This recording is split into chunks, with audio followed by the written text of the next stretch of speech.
My wife locked me out after my father died. She threw my clothes on the lawn while neighbors watched. I said nothing and drove away. 2 days later, a letter from Dad's lawyer made her collapse. The first shirt hit the lawn at 6:47 in the evening. My white dress shirt. The one I wore to church, to parent-teacher conferences, to every occasion where I was supposed to look like a man who had his life together. It landed in the wet grass beside the mailbox, arms spread wide like it was surrendering on my behalf. I stood on my own porch in Gloucester, Massachusetts on Wednesday, October 15th, 2025, still wearing the same flannel I had worn for 3 straight days. The same flannel I had worn while sitting beside my father's bed, listening to the morphine drip count down the hours he had left. The same flannel that still smelled like the Rockport cottage, like wood smoke, salt air, and the eucalyptus my mother kept in a bowl by the door, because she believed it helped him breathe. My father, Edmund Ashford, had died 27 hours earlier, and I had driven home to get my suit for his funeral. But my key did not work. The deadbolt had been changed. I knocked. Nothing. I knocked harder.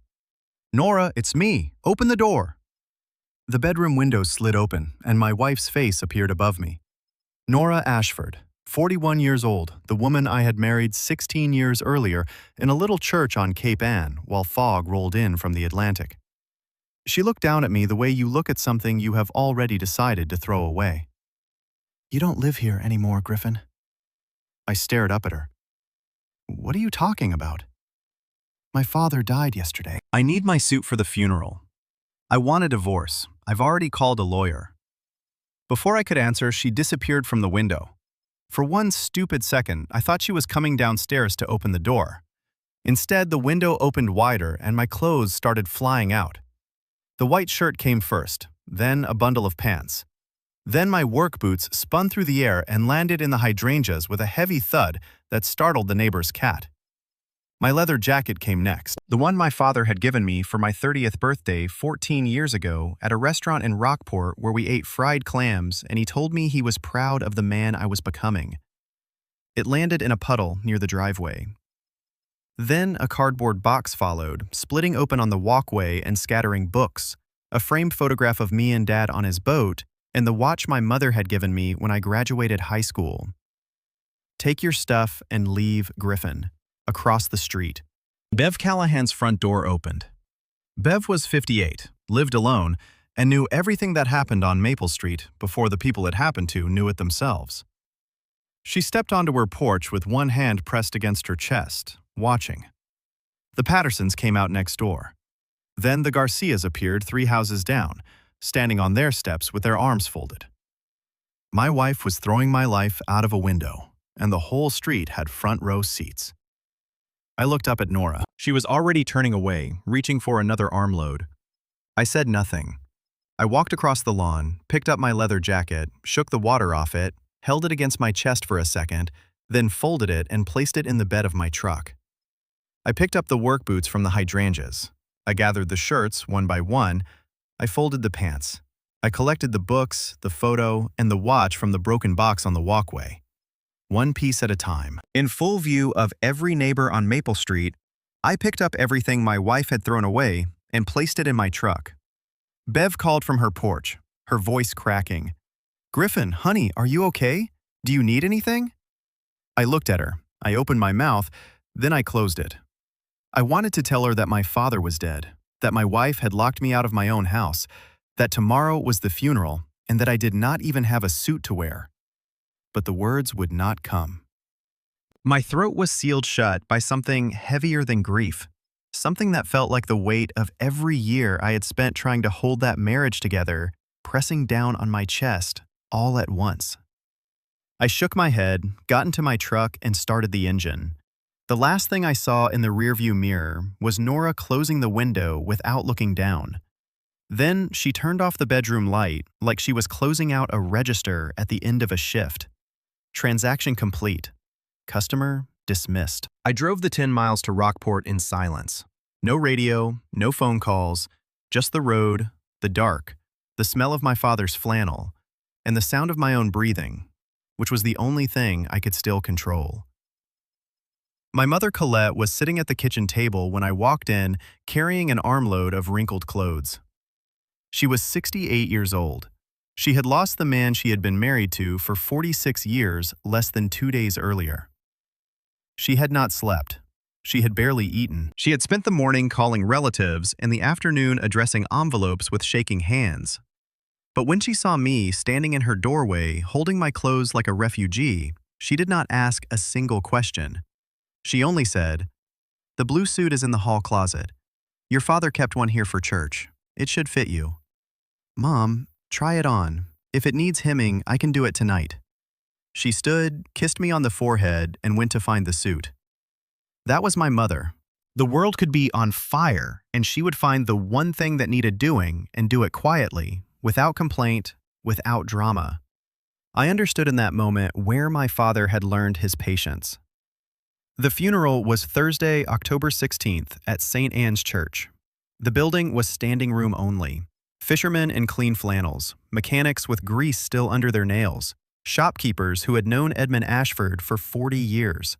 Captain Teddy Monroe came in a wheelchair, oxygen tank, and all, because he said he would be damned if he missed saying goodbye to the best man he had ever fished with.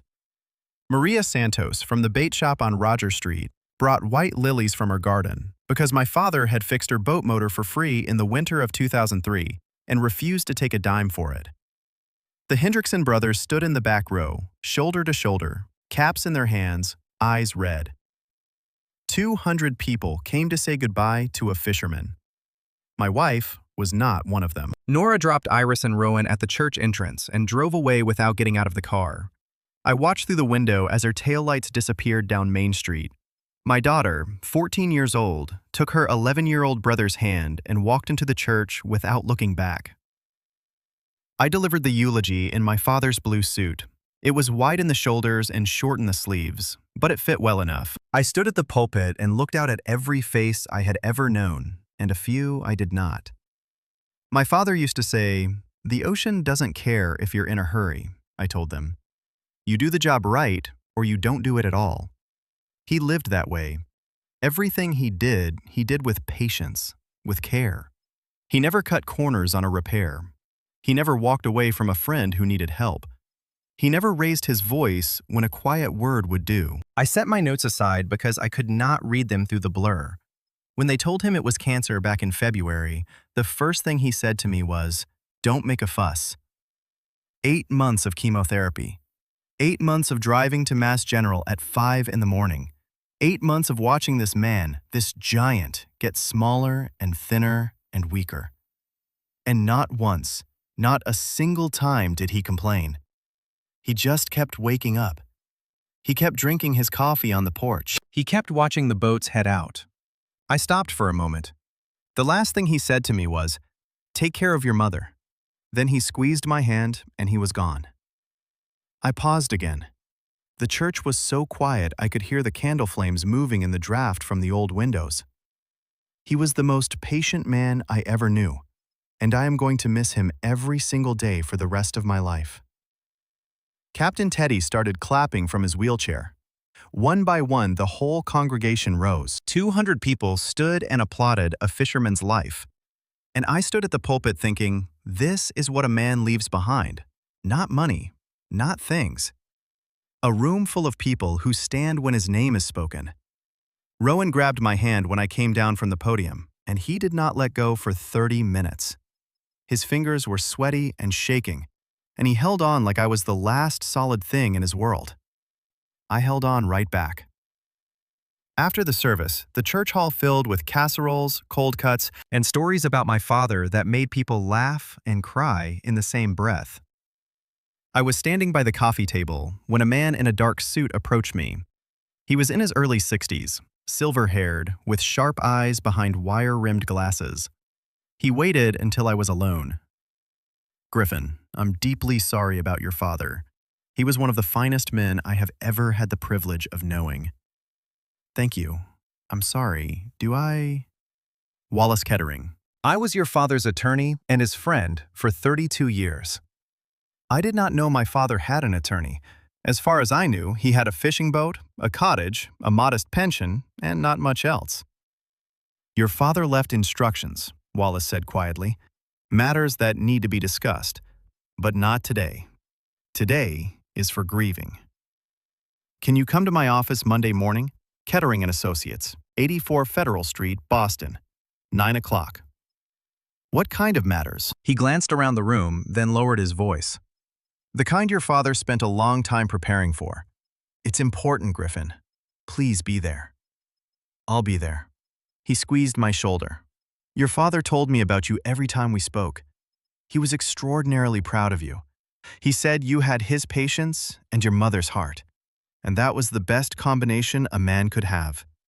Then he walked away. I stood there holding a styrofoam cup of bad coffee, trying to understand why a fisherman from Rockport would need an attorney on Federal Street in Boston. Friday and Saturday, I stayed at my mother's cottage. Lawson drove down from Portland. My brother was 39, 5 years younger than me, built like a fire hydrant, and working as a welder at Bath Iron Works. He had our father's hands and our mother's temper, which was a dangerous combination. When I told him what Nora had done, the kitchen chair went over backward. She threw your clothes on the lawn the day after Dad died, while the neighbors watched Lawson sit down. I'm driving over there right now. I swear to God, Griffin, you're going to sit down, drink your coffee, and let me handle this. Handle it how? By being patient? By being quiet? That woman humiliated you in front of the entire street on the worst day of your life. I know what she did. And you just picked everything up and drove away without saying a word. What was I supposed to say? Something. Anything. He was pacing now, the way he did when his anger had nowhere to go. You're too much like Dad. You know that? He never fought back either. He just took it. Whatever life threw at him, he took it and kept going. My mother, who had been washing dishes at the sink, turned around and placed one hand on each of Lawson's shoulders. Your brother handled it with dignity, she said. Just like your father would have. Now, sit down before you break something else in my kitchen. Lawson sat, but I could still see the current running through him hot and bright, looking for something to burn. Something isn't right, I said. Nora has been distant for months, but this, changing the locks, throwing my things out, filing for divorce while I'm burying my father, this isn't just unhappiness. Something happened. Or someone happened. Lawson looked at me. You think she's seeing someone? I think I need to find out what's going on before I do anything. Dad always said, don't fix a problem until you understand it. Pull the engine apart before you start replacing parts. Lawson leaned back. Dad also said, sometimes you've got to scrap the whole boat. Not yet, I said. Not until I know what I'm dealing with. Monday morning, October 20th. I drove to Boston in the only clean shirt I had and found Kettering and Associates on the 14th floor of an old brick building on Federal Street. Dark wood paneling, oil paintings of sailing ships, leather chairs that 3 generations of clients had broken in, the kind of office that smelled like old money and good decisions. Wallace met me in the lobby and led me to a conference room overlooking the financial district. Coffee, please. He poured 2 cups, sat across from me, and opened a leather folder. Griffin, your father came to me in 1993. He needed help with a real estate matter. That professional relationship turned into a friendship that lasted until the day he died. In 32 years, I never met a more deliberate man. Everything he did for a reason. That sounds like Dad. In 1987, when your father was 33, he purchased a parcel of waterfront land in Gloucester, 3 acres on the harbor's east side near the old paint factory. I knew the spot. Rocky, overgrown, surrounded by rusted chain-link fence. I had driven past it 1,000 times on my way to the shop. That empty lot by Wheeler's Point. He paid $40,000 for it, his entire savings at the time. Everyone told him he was insane. No road access, zoning problems, environmental issues from the old factory. People laughed at him. Griffin, that sounds like Dad too. He once bought a boat hull that was missing the entire stern because he said he could see what it wanted to become. Wallace smiled. Your father could see things other people couldn't. He saw what that land would become. He slid a document across the table. That property is now assessed at $4.7 million.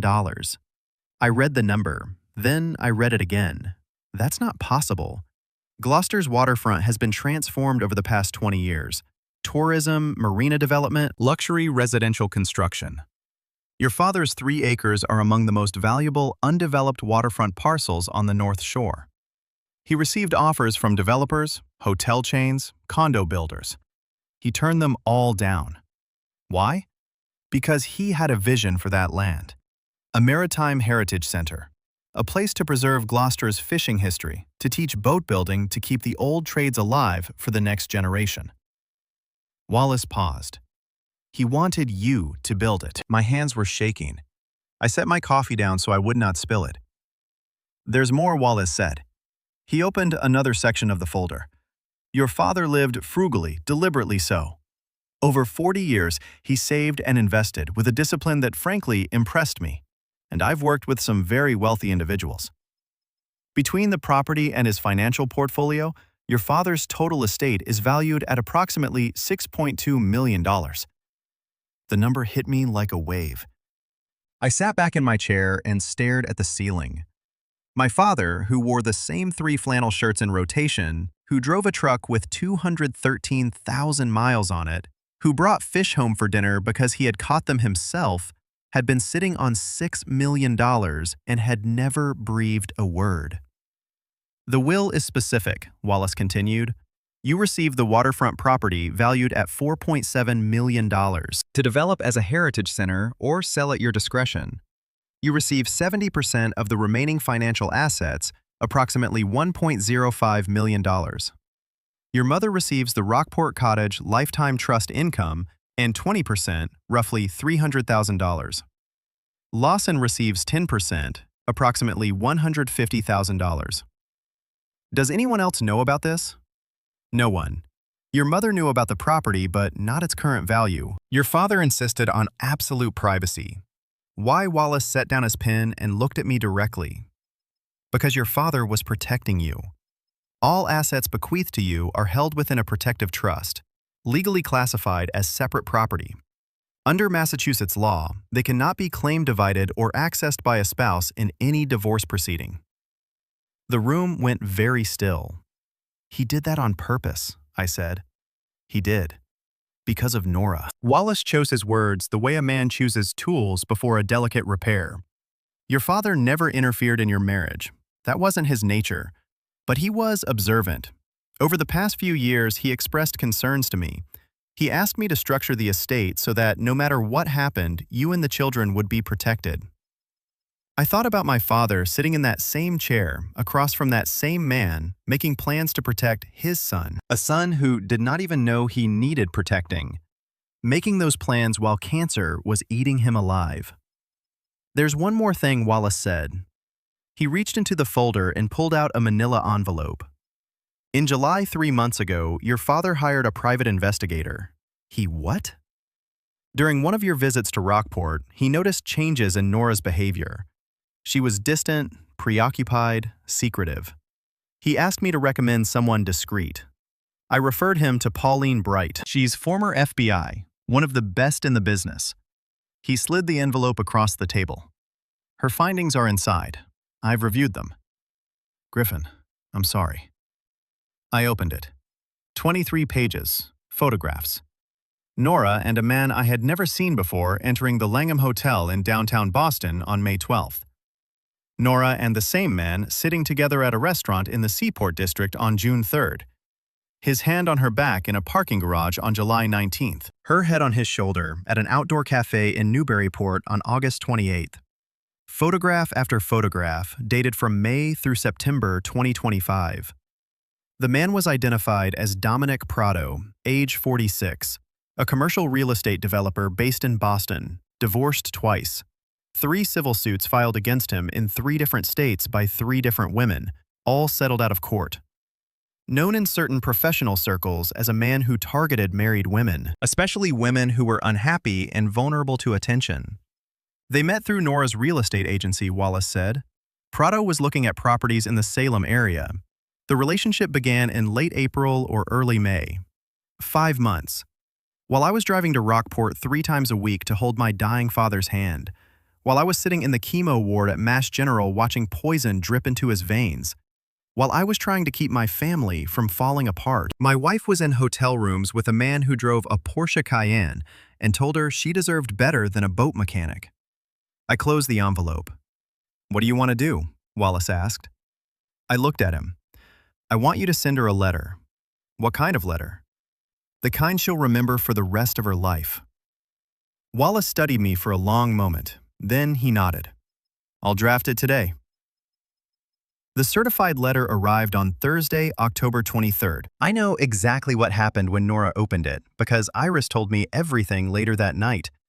Nora came home from work around 5:30, sorted through the mail on the kitchen counter, and found a thick envelope from Kettering & Associates, 84 Federal Street, Boston. She did not recognize the name. She opened it standing up, still wearing her coat.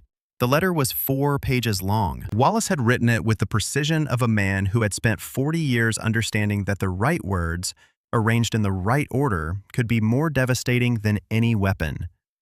The first paragraph said she was being contacted as the spouse of Griffin Ashford, in connection with the estate of Edmund Ashford, deceased.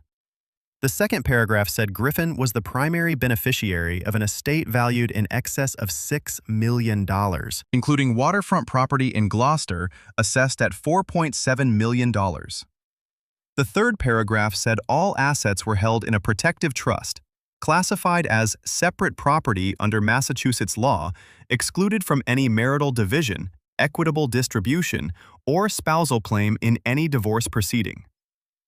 The fourth paragraph said Kettering & Associates had been retained to represent Griffin in all legal matters, including the pending divorce. The fifth paragraph said the firm was in possession of documented evidence, including dated photographs, financial records, and investigative reports establishing an extramarital relationship between Nora Ashford and one Dominic Prado, and that this evidence would be submitted in any custody proceeding as relevant to parental fitness and moral character. The final paragraph was one sentence. Mr. Ashford looks forward to resolving these matters in a manner that prioritizes the well-being of his children, Iris and Rowan. Iris told me her mother read the first page standing up. By the second page, she was leaning against the counter, gripping the edge with one hand. By the third page, she had slid to the floor. By the fourth page, she was sitting on the kitchen tiles with the letter in her lap, mouth open, eyes unfocused, staring at the refrigerator like it was a window into a future that had just disappeared. Then the sound came. Iris said it was the worst sound she had ever heard. Not crying, not screaming. Something in between. Something that came from a place so deep it did not have a name. A sound like a person realizing, all at once, with absolute clarity, that they had destroyed their own life, and there was no way to undo it. "Mom." Iris came into the kitchen. "Mom, what's wrong? What happened?" Nora could not speak. She just sat on the floor, the letter crumpled against her chest, making that sound. Iris picked up the pages that had fallen. She was 14 sharp and a fast reader. She did not understand every legal phrase, but she understood enough.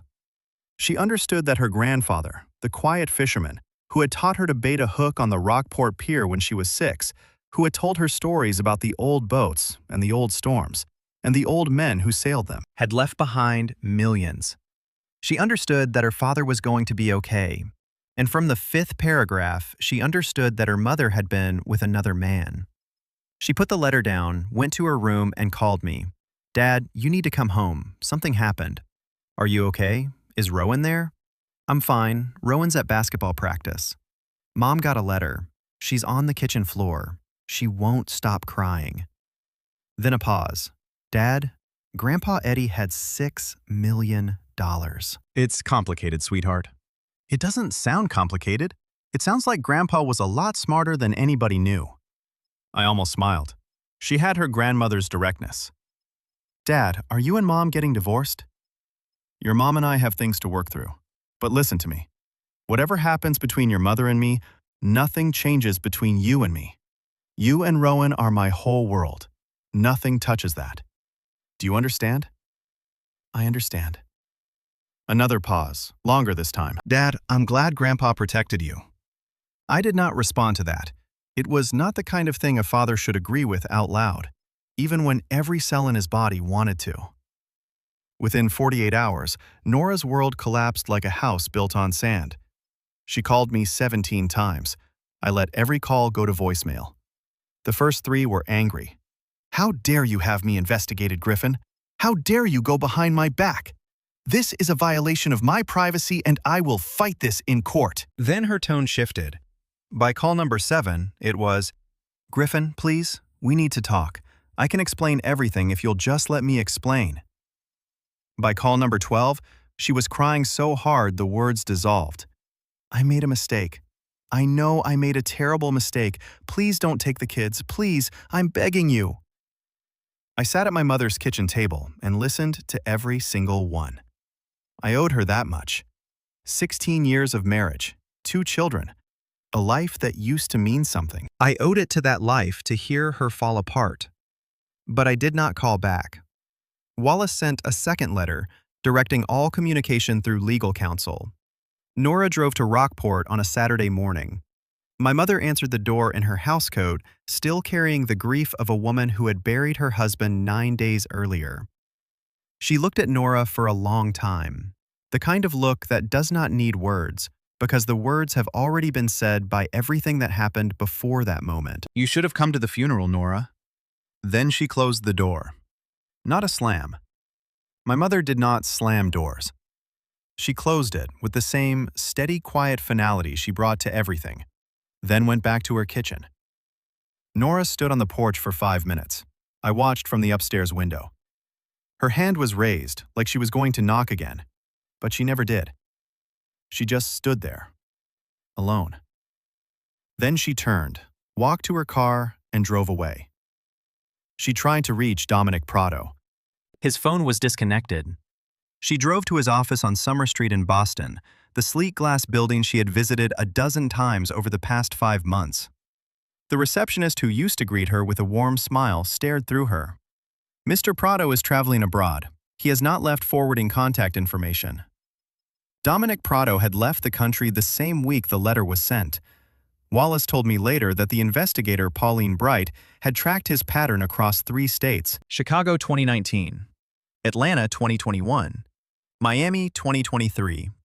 Always the same operation: find a married woman who was unhappy, shower her with attention, convince her to leave her husband, position himself to benefit from the divorce settlement, and when things became legally complicated, vanish. He had never been interested in Nora. He had been interested in what Nora could deliver once she had access to marital assets. But there were no assets worth taking. The house was mortgaged. My boat shop turned a modest profit. Our savings were thin, and the $6 million Nora had not known existed was locked inside a trust her name would never touch. She had thrown away a 16-year marriage, 2 children, stability, and her own dignity for a man who had already booked his flight out of the country before the letter arrived. The divorce took 4 months. Wallace handled everything with the same quiet precision my father would have appreciated. The protective trust was ironclad. Nora's attorney, a young guy from Salem who was clearly outmatched by Wallace Kettering, the way a rowboat is outmatched by an aircraft carrier, tried to argue the trust should be classified as marital property. The judge dismissed the motion in 9 minutes. Custody was the only thing I fought for. Wallace presented the evidence, the affair documented in 23 pages of photographs and financial records, the abandonment of the children during the funeral, the refusal to attend the service, the decision to change the locks and throw a grieving man's belongings onto the lawn for the neighborhood to see. The judge awarded me primary custody of Iris and Rowan. Nora received visitation every other weekend. On the day the divorce was finalized, February 12, 2026, I drove straight from the Essex County Courthouse to the harbor. I parked at Wheeler's Point, walked through the rusted gate, and stood on my father's land. 3 acres of rocky waterfront, seagulls overhead, waves against the breakwater, the smell of salt and diesel, and 100 years of fishing history baked into the soil. I could see the roofline of my boat shop half a mile down the harbor. I could see the fishing fleet heading out for the day, just like my father had done for 40 years. I called my mother. "Mom, I'm standing on Dad's land." There was a long silence. Then, softly, she said, "He always said you'd know what to do with it." "I think I do." The Heritage Center. Yeah, for him. For every fisherman who ever worked this harbor. She was quiet again, and I could hear the catch in her breathing. The sound of a woman trying not to cry, and almost managing it. He would have loved that, Griffin. More than anything. 6 months have passed. It is April 2026 now. The snow has melted, the harbor is waking up, and I am still running my boat shop, still fixing engines, still doing the work my father taught me. But evenings and weekends, I am out at Wheeler's Point with an architect's plans rolled out on the hood of my truck, mapping the foundation of the Ashford Maritime Heritage Center. Lawson drives down from Portland every other weekend with his welding rig and a cooler of beer. We work until dark, arguing about the design the way brothers do when they are building something that matters more than either one of them. My mother comes by on Sundays with sandwiches and lemonade. She sits in a folding chair by the water and watches us work. Sometimes I catch her smiling at something only she can see. Iris is 15 now. She volunteers at the Gloucester Maritime Museum on Saturdays, telling visitors about the fishing fleet, about the men who went out in storms and did not always come back. She talks about her grandfather with a pride so fierce it makes my chest ache. Rowan is 11, almost 12, still quiet, still processing. Last month he asked me, "Dad, Grandpa had all that money the whole time?" "Yeah, buddy, he did. But he lived in that tiny cottage, drove that beat-up truck, wore the same 3 shirts." "That's right. Why didn't he spend it?" I thought about it the way my father would have, slowly, carefully, turning the question over until I found the honest answer. Because the money wasn't the point, Rowan. The land was the point. What the land could become. He was saving it for something bigger than himself. Rowan considered that for a while. Then he said, "That's kind of amazing, actually." "Yeah," I said, "it is." Nora moved to a 1-bedroom apartment in Peabody. Different agency, smaller office, lower pay. The real estate community in Salem is small, and word travels. I do not know the details, and I do not ask. I do not hate her. I tried in those first weeks lying on my mother's couch at 2 in the morning, staring at the ceiling, replaying the image of my clothes hitting the wet grass. I tried to summon the kind of rage that burns everything down, but it would not take. Hatred requires energy I would rather spend on my children and my father's dream. She sees Iris and Rowan every other weekend. The visits are improving. Rowan still hugs her goodbye long and tight, the way children do when they are trying to hold 2 broken halves of their world together. Iris is more guarded, still working through something that does not have a name yet, but sits behind her eyes like a question she is not ready to ask. Last week, Nora asked if we could talk, just us, no lawyers. We met at a coffee shop on Main Street in Gloucester, 2 blocks from the harbor where my father spent his life. She looked different, thinner, older, tired in a way that went past sleep into something deeper. "I'm sorry," she said. "I know that word doesn't fix anything, but I need you to hear me say it." "I hear you. I don't know how to explain what happened." Dominic said things. He made me feel like I had been settling. Like you weren't enough. Like the life we had wasn't enough. She stared into her coffee. He was very good at making me believe things that weren't true. And now? Now I sit in a 1-bedroom apartment in Peabody, eating microwave dinners, and thinking about the life I blew up because a man in an expensive suit told me I deserved more. She looked up. Her eyes were wet. "The life we had was everything, Griffin, and I threw it away. I threw it away while you were losing your father. And I will never forgive myself for that. I did not know what to say. There is no script for this. No repair manual for a marriage that has already been scrapped." "The kids are doing well," I said. "Iris made honor roll. Rowan's team won their basketball league." "I know," he told me. She smiled, but it was fragile. The kind of smile holding back a flood. "You're a good father. Better than I ever gave you credit for." I had a good teacher. We finished our coffee in silence. I paid the bill because some habits outlast the marriages they were formed in. She thanked me. I nodded. Then we walked out into the spring air and went our separate ways. Some nights after the kids are asleep, I drive out to Wheeler's Point and sit on the rocks by the water. I listen to the harbor settle, the creak of boats at their moorings, the clang of the bell buoy out past the breakwater, the ancient rhythm of the tide, doing what it has always done, coming in and going out, patient and steady, like my father. I think about the day Nora threw my clothes onto the lawn. I think about picking up every piece without a word. I think about how small I must have looked, how beaten, how pitiful. A man in a dirty flannel gathering his belongings from the wet grass, while the neighbors watch from their porches. Nobody on Maple Street pities me now, not because of the money, not because of the land or the legal victory or the trust fund. They do not pity me because they see me every morning at the shop, with grease on my hands, doing the work. They see me at school pickup, talking to teachers, cheering at games. They see me on weekends at Wheeler's Point, with my brother clearing the ground for a building that will carry my father's name long after all of us are gone. They do not pity me because I did not break. My wife changed the locks. She threw my clothes from a window. She tried to take my children, my home, and my dignity. And I picked up every piece, drove away without a word, buried my father in his own blue suit, and built a life worth living. My father never raised his voice. He never bragged. He never told a soul what he had. He just worked, saved, planned, and waited. And when the time came, he reached out from beyond the grave with a trust fund, a private investigator, and a 4-page letter that dropped my wife to the kitchen floor.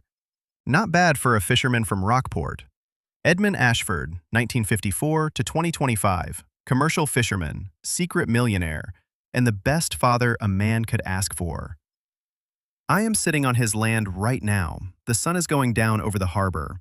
Iris just texted me a picture of a model boat she is building in her room, a replica of my father's old trawler, the Mary Colette, named after my mother. Rowan called to tell me he scored 16 points tonight. My mother left a voicemail that just says, "I made chowder. Bring the kids tomorrow." 3 acres of possibility stretch out in front of me, and somewhere under this rocky soil is the foundation of something that will outlast us all. A fisherman's legacy, a father's love, a quiet man's answer to a loud, impatient world. Now, I want to ask you something. What would you have done if your spouse changed the locks and threw your clothes onto the lawn on the worst day of your life? Would you have shouted? Would you have broken the door down? Would you have called the police, made a scene, and given the neighbors a show worth watching? Or would you have done what I did, picked up every piece in silence, driven away, and let the truth do the talking? And here is the bigger question. Has someone ever looked at your life, your job, your paycheck, and decided you were not enough? Decided you were small, ordinary, and not worth staying for? And were they wrong? Drop your answer in the comments. I read every single one. If this story hits somewhere deep, hit that like button. Share it with someone who needs to hear it today. Someone who has been knocked down and is wondering whether it is worth getting back up. It is. Trust me on that. It always is. Comment your thoughts below and subscribe to the channel so you never miss another story. I will see you in the next one.